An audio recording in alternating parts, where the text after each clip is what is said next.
सन 1992-93 में भारत के दबाव पर अमेरिका पाकिस्तान को दहशतगर्द रियासत करार देने के फैसले के करीब पहुंच गया।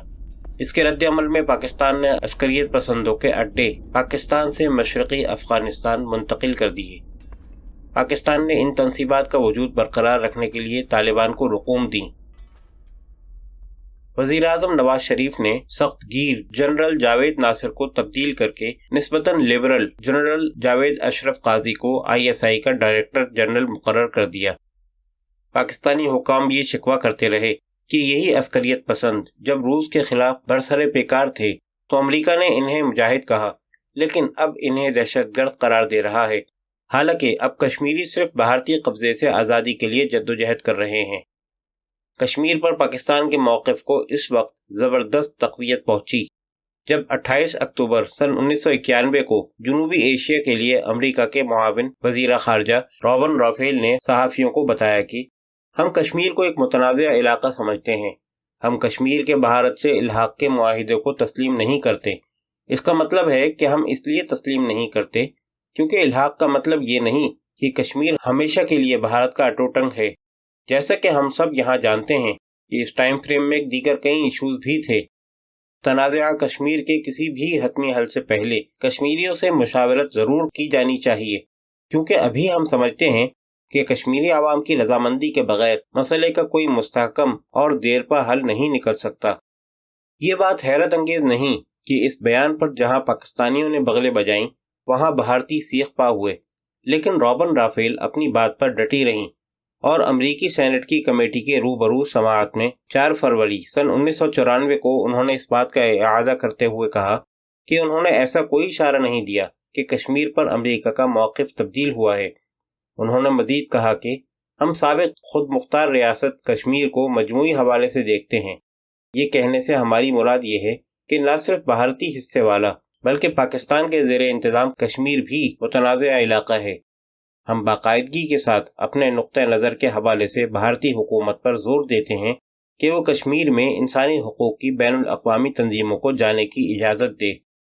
ऐसे वजाहती बयानात से भारत के इन खदशात में कमी न हुई कि अमेरिका का झुकाव पाकिस्तान की तरफ है।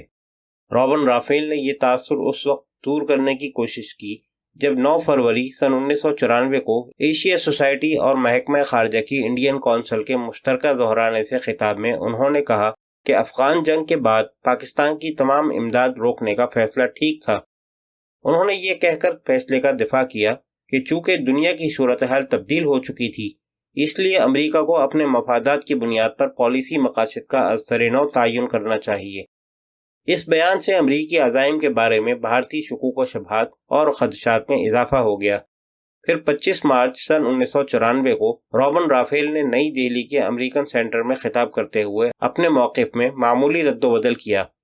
उन्होंने शुरका को बताया कि अमरीका के मौक़िफ़ जो उन्होंने अक्टूबर सन 1993 में बयान किया था कि गलत तशरीह की गई, बल्कि खौफनाक हद तक इसे मसख़ किया गया।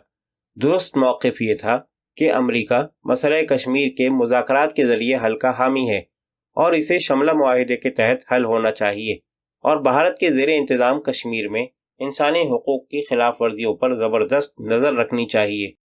हम बाहर से अस्करियत पसंदों की इमदाद के खिलाफ हैं और हमने इसकी बारहा वजाहत की है, जिसे समझने की ज़रूरत है। उनकी तरफ से और क्लिंटन इंतज़ामिया के दीगर हुक्काम के इस मौक़िफ़ को इस तनाजुर में देखा गया जबकि पाकिस्तान में सिविलियन हुकूमतें बरसरे इख्तिदार थीं। मुसन्निफ़ के साथ एक इंटरव्यू में रॉबन राफेल ने कहा कि इन्हें इस मौक़िफ़ पर बाद-अज़ां भारत की शदीद तनक़ीद का सामना करना पड़ा, जबकि अमरीकी इस्टेब्लिशमेंट में भी ज़्यादा पज़ीराई न मिली जो बतदरीज भारत नवाज हो रही थी। क्लिंटन इंतज़ामिया की बड़ी तशवीश बदस्तूर पाकिस्तान का एटमी हथियारों का प्रोग्राम था।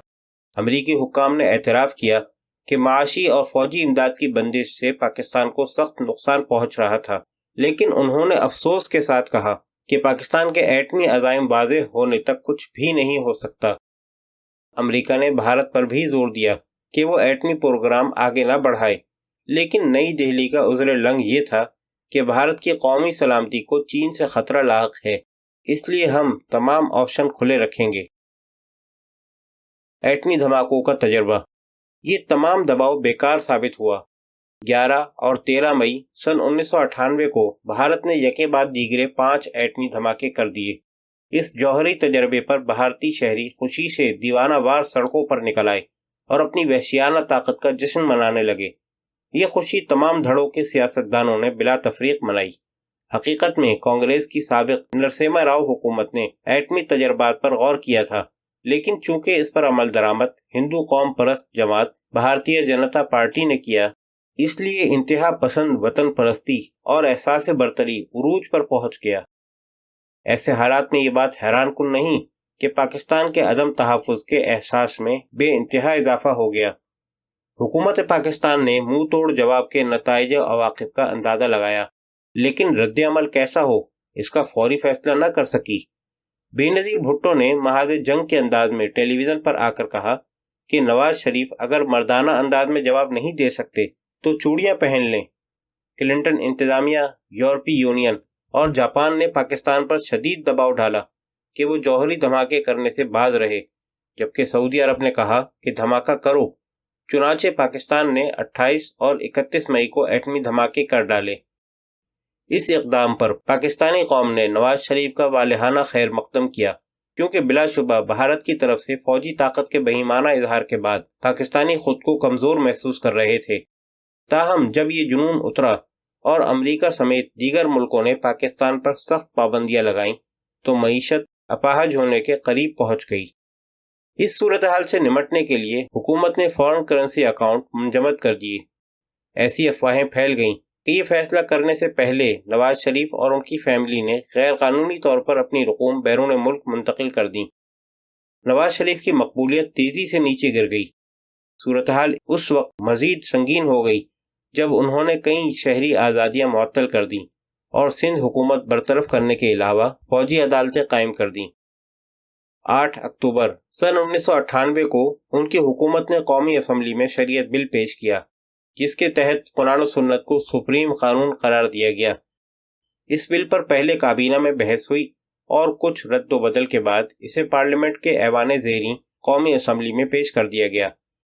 یہ بل 10 اکتوبر سن 1998 کو 16 کے مقابلے میں 151 ووٹوں سے منظور کر لیا گیا۔ تاہم ابھی ایوان بالا سینٹ کی منظوری حاصل کرنا باقی تھی۔ اس بل کے خلاف انسانی حقوق اور خواتین کے حقوق کی تنظیموں نے احتجاجی مظاہرے کیے۔ حکومت نے اس پر شدید رد عمل کا اظہار کیا اور مظاہرے کرنے والوں کو مغربی سامراج اور اسلام مخالف قوتوں کا دوست قرار دیا، لیکن حکومت کو سینٹ میں 2/3 اکثریت حاصل نہیں تھی، اس لیے بل منظور نہ کیا جا سکا۔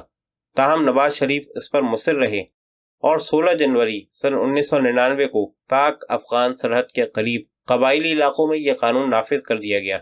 انہوں نے پاکستان میں بھی سخت شرعی قوانین کے نفاذ کی دھمکی دی، حالانکہ سینٹ نے اس بل کو سند قبولیت نہیں بخشی تھی۔ بہرحال اس سے پہلے کہ وہ کوئی عملی قدم اٹھاتے، نواز شریف کی حکومت کو 12 اکتوبر سن 1999 کو army chief general Pervez Musharraf نے الٹا دیا۔